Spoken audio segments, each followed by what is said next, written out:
La ressource la plus précieuse sur cette terre est le temps. Le temps d'aimer. Le temps de vivre. Dès l'instant où le corps humain naît, il commence à mourir. Je ne pense pas que vous ayez bien compris cela. Permettez-moi de le répéter. Dès l'instant où le corps humain naît, il commence à mourir. Pour certains, cela arrive plus vite, pour d'autres plus lentement. Certains d'entre nous aident à accélérer le processus, tandis que d'autres empêchent qu'il se produise plus tôt que prévu. Combien de secondes, combien de minutes gaspillons-nous chaque jour à faire des choses qui ne sont en rien proches des objectifs, des aspirations et des passions que nous avons au fond de nous? Combien de fois passez-vous la journée à vous demander si vous avez accompli quoi que ce soit de ce que vous aviez prévu? Notez ces objectifs chaque jour, même si ce ne sont que 2 objectifs par jour. Si vous pouvez les accomplir, alors vous faites plus que simplement passer la journée. Vous vivez et réalisez vos rêves. Trouvez du temps pour vous améliorer.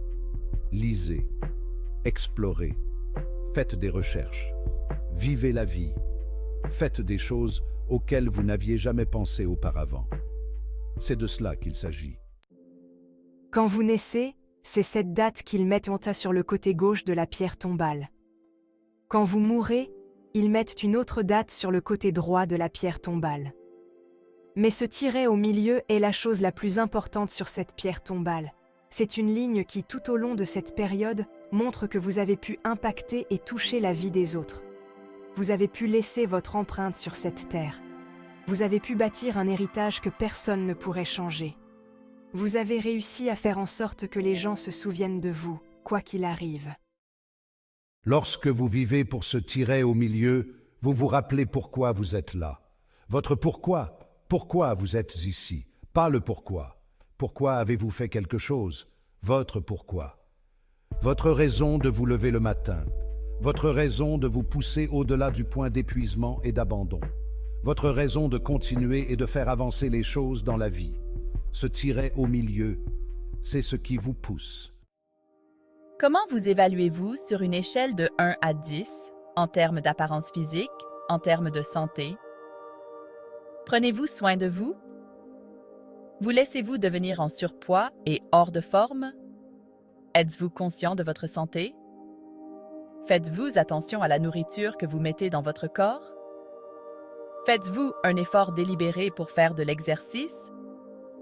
Vous savez, c'est George Burns qui a dit « Nous ne pouvons pas empêcher de vieillir, mais nous n'avons pas à devenir vieux. » Et beaucoup d'entre nous vieillissent avant l'heure parce que nous ne prenons pas le temps de prendre soin de nous-mêmes. Votre environnement est un très bon indicateur. Sur une échelle de 1 à 10, est-il ce que vous voulez qu'il soit? Le trouvez-vous désirable? Êtes-vous satisfait du travail ou de la carrière dans laquelle vous êtes engagé? Quelqu'un a dit que 85% des Américains sont mécontents de leur emploi. Passez-vous 8 heures par jour à faire juste le temps, à faire quelque chose que vous ne trouvez pas stimulant, qui ne vous pousse pas mentalement, qui ne vous stimule pas, qui ne vous inspire pas, quelque chose qui ne vous donne pas un sentiment d'accomplissement?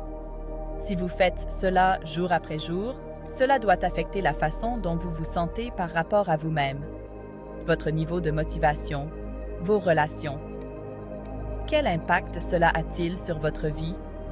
Est-ce nourrissant ou est-ce une relation toxique? Est-ce que cela vous vide ou est-ce que cela vous renforce? Demandez-vous cela. Quelle est votre motivation pour faire quelque chose à ce sujet? Votre contribution. Vos actions. Que donnez-vous? Beaucoup de gens quitteront l'univers sans laisser de traces. Personne ne saura qu'ils sont passés par ici, et en fait, sous leur nom, nous pourrions mettre non utilisé. Quelqu'un saura-t-il que vous êtes passé par ici? Quelle contribution apportez-vous? Que laisserez-vous derrière vous? Qu'est-ce qui sera différent parce que vous êtes passé par ici? Arrêtez-vous juste un instant. Notez votre pourquoi. Pourquoi faites-vous cela dans la vie? Si votre pourquoi ne vous fait pas pleurer, alors ce n'est pas votre pourquoi. Encore une fois, si votre pourquoi ne vous fait pas pleurer, alors ce n'est pas votre pourquoi. Votre pourquoi devrait être quelque chose d'assez grand pour changer votre arbre généalogique. Votre pourquoi devrait être quelque chose d'assez grand pour changer complètement la perspective de comment les choses sont chez vous, dans votre famille, dans votre religion, dans votre objectif. Pensez à votre passion. Pensez à vos opportunités. Et c'est ainsi que vous trouverez votre but, OP. Lorsque ce pourquoi rencontre votre passion, votre opportunité et votre objectif, vous découvrirez que le jour le plus important de votre vie est le jour où vous vous souvenez pourquoi vous êtes né.